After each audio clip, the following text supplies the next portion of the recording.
It used to be that when you bought an 8-bit game, you knew exactly what kind of experience you were going to get. It was right there on the box, letting you know that it was going to be an adventure, or a puzzler, or maybe something that required a light gun. But the 1991 game Wurm, Journey to the Center of the Earth, was different. It was more than just a side-scrolling shoot-'em-up because it also had overhead sections, one-on-one fighting, first-person shooting, and a surprisingly deep story that's worth breaking down. With its 30th anniversary coming up, I think that this might be a great time to burrow deep into the earth and rediscover this 8-bit classic. Turn back now if you don't want to know what happens next, because today we're going to spoil the story and ending for Wurm, Journey to the Center of the Earth on the Nintendo Entertainment System. This is Game Over, the early years.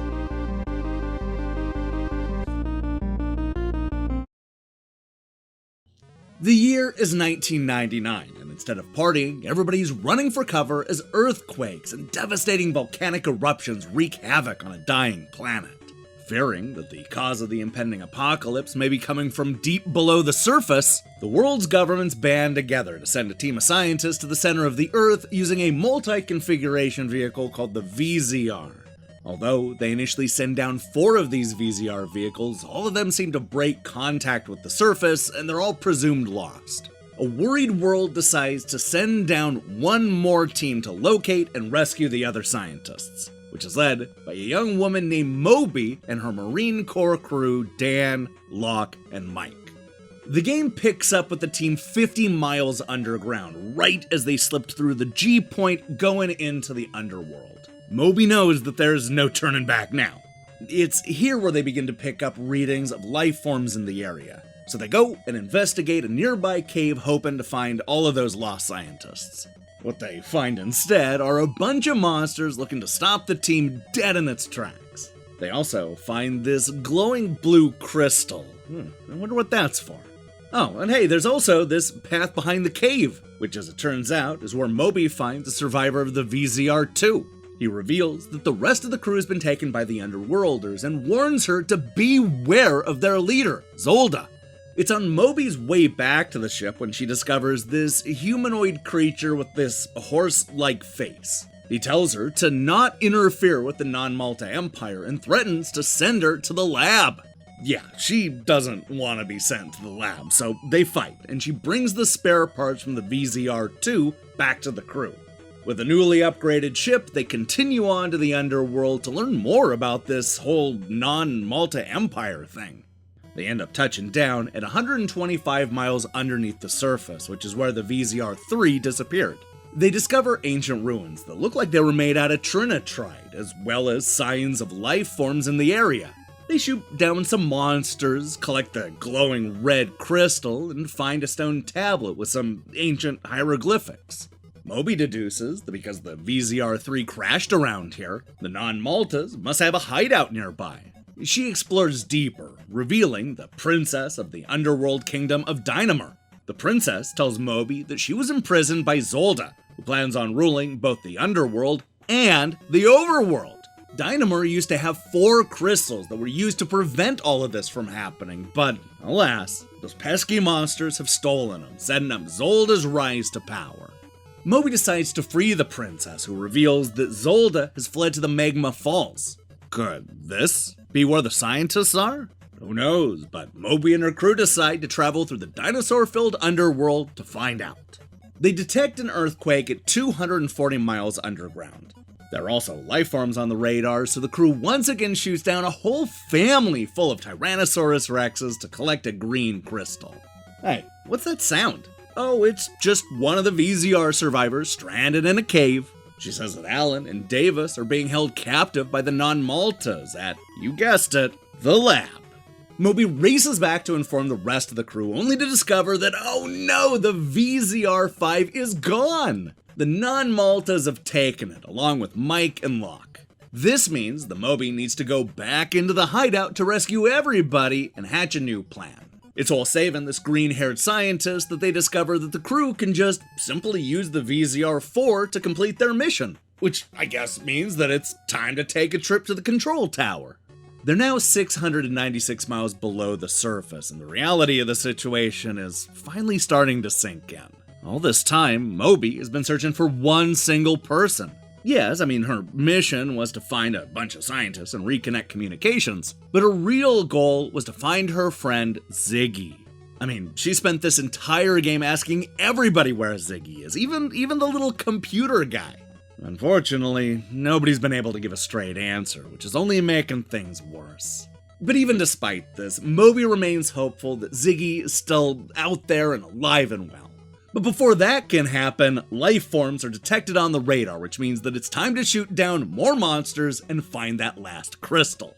On her way back to the ship, Moby runs into another one of those horse-face alien guys who is more than happy to reveal the non-Malta's tragic past. He explains that 34 million years ago, both the overworld and underworld were controlled by the non-Maltas. However, they were pushed underground and have been plotting their return ever since. Moby is not impressed, so they fight.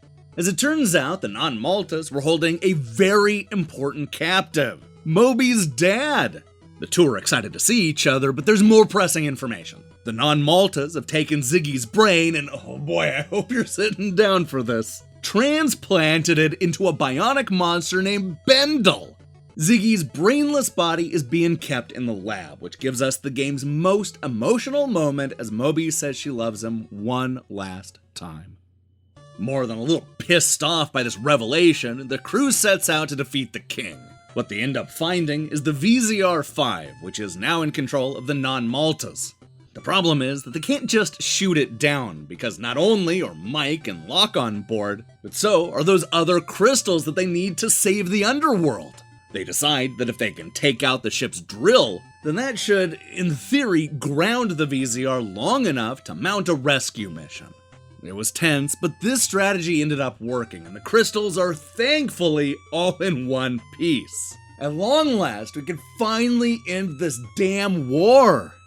Ready to go, Moby races into that temple prepared to kick some ass. Along the way, she finds another one of those stone tablets that reveals a whole mystery. I'll just go ahead and read it. 4 kingdoms of the earth, 3 kingdoms of the underworld, 3 kingdoms, each sought to rule the other. After Lemera, Vana becomes Atlantis and Mu. 1 kingdom to survive. Atlantis victorious. The defeated Lemurians. The Gaia dies in the light. It's at that moment when Moby realizes that they and the Dynamers are both descendants of Vana, which I guess means that the non-Maltas are descendants of Lemuria. And if that's the case, then what's the Gaia? As luck would have it, the Dynamurian king is being held captive just down the hallway. But there's no time to talk about ancient history just yet, because Moby needs to first set the 4 crystals into a bowl and end this war. She races back to the bowl and places them in, and nothing happens. Actually, that's not true, because a fierce monster shows up to stop the whole ceremony. She wonders if maybe the crystals have to be placed in a particular order, so she fights off the monster while running through all of the different combinations. At last, she finally gets the order right and triggers the Starlight gun, destroying the monster once and for all. Oh, I can't believe we made it here, but ladies and Dynamers, this is what happens next.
Who knew that Wurm was gonna turn into a TED Talk about the evils of war? What, did Kojima write this? Alright, so maybe this wasn't as flashy or action-packed as some of the endings that we cover, but I really have to appreciate how much effort went into this story. A lot of other developers would have just loaded all of this story into the instruction manual, but this game dishes it out, little by little, building a lot of mystery and tension that ultimately paid off in the end. The downside is, of course, the developers were limited with what they could do. It seems like they ended up having to cut a few corners to make it work. So we see the same exact cinemas and reaction shots used dozens of times throughout the game. Still, the story left me thinking and set up this really cool world. It adds a lot to a game that was already a grab bag of genres. It doesn't always work, but I love the effort that went into Wurm. Yeah, I wouldn't mind seeing another developer flesh this idea out, because there really is so much untapped potential here. This is definitely one of the more memorable NES games. I dig it.